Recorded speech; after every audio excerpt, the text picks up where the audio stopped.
વડોદરાના વડસર વિસ્તારમાં આવેલી વિસ્ટેરિયા બંગલોઝ સોસાયટીમાં મોડી રાત્રે ચડ્ડી બંડી ગેંગના લોકો ત્રાટક્યા હતા. હથિયારો સાથે સજ્જ આ ચડ્ડી બંડી ગેંગના શખ્સો સોસાયટીમાં ચોરી કરવાના ઈરાદે ઘૂસ્યા હોવાનું લાગી રહ્યું છે.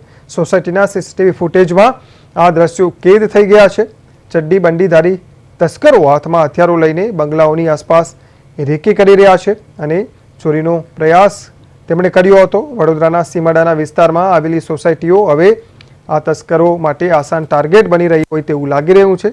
ત્યારે સ્થાનિક રહીશોનું કહેવું છે કે રાત્રિના સમયે પોલીસના પેટ્રોલિંગનો અભાવ જોવા મળે છે. તેને કારણે આવી ગેંગ બેફામ બની જાય છે. ઘટના અંગે જાણ થતાં સ્થાનિક પોલીસે સીસીટીવી ફૂટેજ કબજે કરી આ શખ્સોનું પગેરું મેળવવાની કામગીરી હાથ ધરી છે. સ્થાનિકોની માંગ છે કે પોલીસ માત્ર કાગળ પર પેટ્રોલિંગના દાવા કરવાને બદલે વાસ્તવિકતામાં સુરક્ષા વધારે, જેથી લોકો શાંતિથી ઊંઘી શકે.